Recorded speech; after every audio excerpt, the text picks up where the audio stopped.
Hey guys, it's Christina here. I hope you had the most amazing day ever. Please note, I have some little people in the background, so if you hear a little bit of noise, it's just them playing. So yesterday I did a video on insulin resistance and how insulin resistance is problematic for people who are trying to lose weight, and it's one of the challenges. So there are multiple different things as to why you might not be losing the weight when you're doing all the right things or all the things that everybody says you should be doing, and you're not still losing weight. There's multiple things that could be going on, and this is part of the reason I did my webinar last week, which was essentially we looked at thyroid, adrenals, the metabolic system. We looked at all of that type of stuff to go, here's some of the other moving parts that could be playing out when it comes to what's going on. And a big part of that can be this zone of insulin resistance, where we're not able to tap into our fat cells because they're resistant to insulin, and the insulin is blocking them from being able to move. And so what we need to do is we need to get ketones in there to actually reduce the insulin, allow the blood glucose to come down, and then we get more into a better level of ketosis where we're converting fat to fuel. Now, I've had a couple of comments and a couple of questions, so I want to go ahead and address some of those. One of which was, I think this might be happening for me, but I'm in ketosis. So when I'm in ketosis, we want to look at the numbers. We want to look at things like your GKI, so your glucose ketone index, or if you're in the US, you probably want to maybe just lean a little bit more towards the Dr. Boz ratio, because that's a little bit easier with your blood glucose measurements. So you're in the US, they measure slightly different to what happens in Australia. So the numbers are different. They're non-metric and metric essentially. So the Dr. Boz ratio might actually be a little bit more helpful for you to understand what yours is without having to do some conversions. Because if you're in the US, the conversion is your blood glucose number, mg/dl, that number that you would get on your blood glucose machine, times 18.2, and then you want to divide that number by your, is it times? No, it's divide. It's divide by 18.2. Because in Australia, to do the Dr. Boz ratio, you've got to take your blood glucose and times it by 18.2, and then you'll get your dividing number. So in the US, it's the reverse. We want to take your blood glucose number, divide that by 18.2, and then equals, and then we want to divide that number by your ketones, and you're looking for a number under 100 to give an idea that you're in some level of autophagy. If it's over 100, you're not really getting any autophagy. The lower that number is, so the closer you get to under 40, the better that actual outcome is. Like the more you're actually entering into autophagy. And so the Dr. Boz ratio in the US is probably the one that's going to be a little bit easier for you to figure out. But the GKI, it's blood glucose ketone index. So it's glucose ketone index. That's what GKI stands for. Essentially is giving us some information about how much we're actually entering into ketosis. So from a GKI point of view, we want a number that is lower. So it's going to be ideally anything from like a 9 under. If it's a 9, you're really only just in light sort of ketosis, where you are burning some fat as fuel, but you're not like super like powerhousing it. And the closer you are to a 1, being the extreme powerhousing, like getting the most benefit, and you're converting that into actual fuel for your body. Now, that's a really good way to actually start to look at whether you have some insulin resistance, working out those numbers. Know those numbers, work out those numbers, whether it's your Dr. Boz ratio or whether it's your GKI ratio, doesn't really matter. They both kind of tell you the same thing, which is, are you getting into ketosis and are you getting the benefits of autophagy? Now, you might be getting into ketosis. You might be getting a GKI that is under that 9. So you might be getting into light ketosis. The number that I would really be looking for is about 3 to a 6. That would be where we're getting, really good moderate levels of ketosis that are taking place, and we're converting fat to fuel. Now, if that's the case, the likelihood is that you don't have insulin resistance. But then there is that scenario of, if you are consuming all of your energy needs via fat for the day, then there's no need to actually tap into your body. So if you're in ketosis, right, and you're already in ketosis, and your blood glucose levels are good and your ketones are really good and your GKI is like 3 to 6, then what might actually be happening for you is that you might be consuming more of your fat calories than you need to be, in the sense to be able to take off what your body is actually using. So for example, this is a little bit of that mathematical equation of calories in versus calories out. If you're in ketosis and you're not losing any weight, this is just one of the reasons why you might not be losing weight. That could be that you're consuming more fat calories than you're actually using for the day. And so in order to be able to take the fat off of your body and use it, you need to have some level of deficiency. And so you need to maybe then play around a little bit with your protein versus fat ratio. So from that scenario, if that's the case, and it is, remember, it's just one of the many things that could be happening, and this is part of what my role is and my job is to help you figure out which one of these things is actually happening for you. Is it insulin resistance?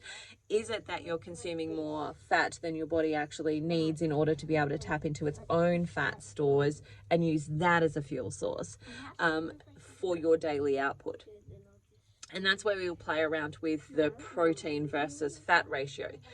And or is it some other hormone? So for example, again, in this webinar that I did, I talked about the adrenals, I talked about the thyroid, how they have a implication and an impact on your hormonal profile. And for a lot of women, and this is part of the reason I have this conversation, is that for a lot of women who come to carnivore, majority of them aren't in their 20s when they're coming to carnivore. Majority of them are like, 40s, 50s, sometimes 60s, etc. Where they've had a whole life that they've gone through, and then they come to something like carnivore, and at that point they've already got thyroid issues, they've already got adrenal issues, they've already got other metabolic issues that are going on for them.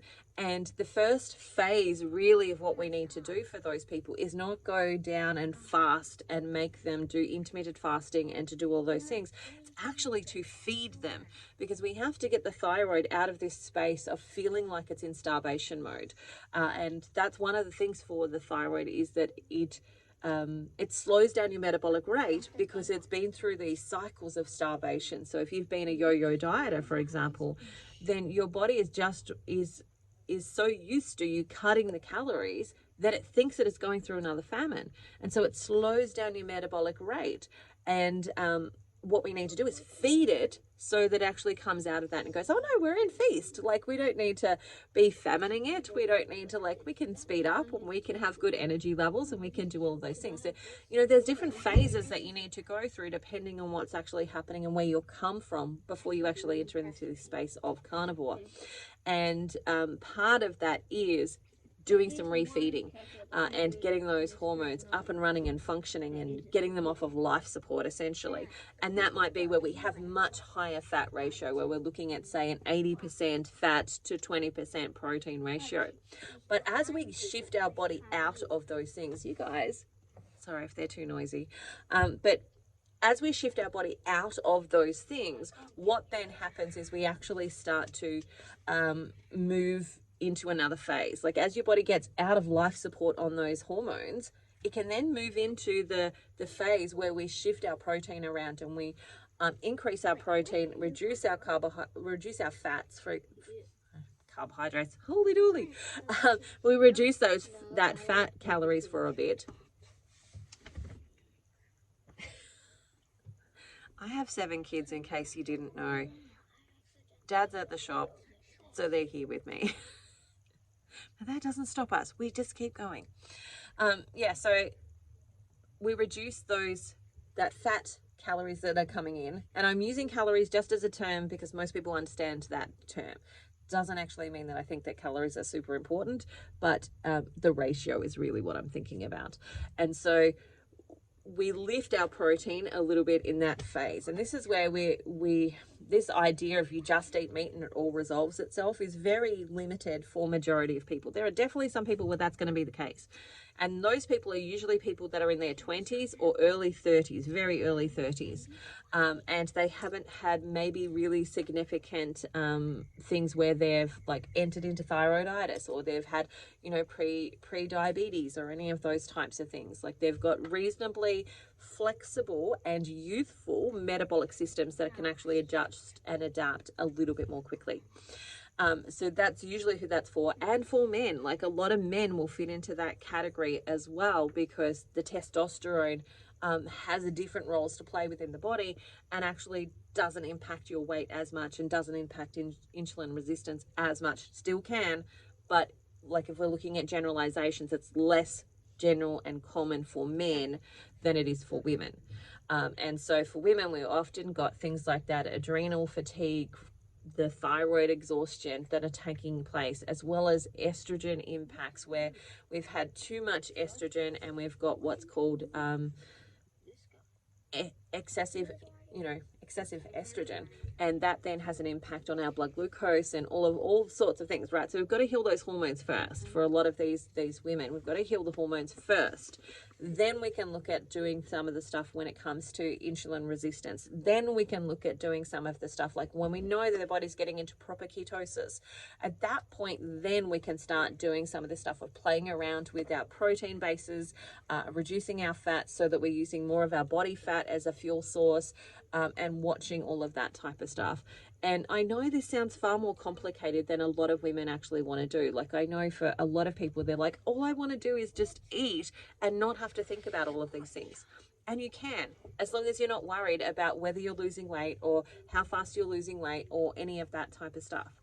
If you've got no medical conditions that you need to worry about, like if you've got no real dramas, then you can just eat meat, and it will eventually all kind of resolve itself, as long as you start to listen to your body. Like, yes, I want to eat more fat right now.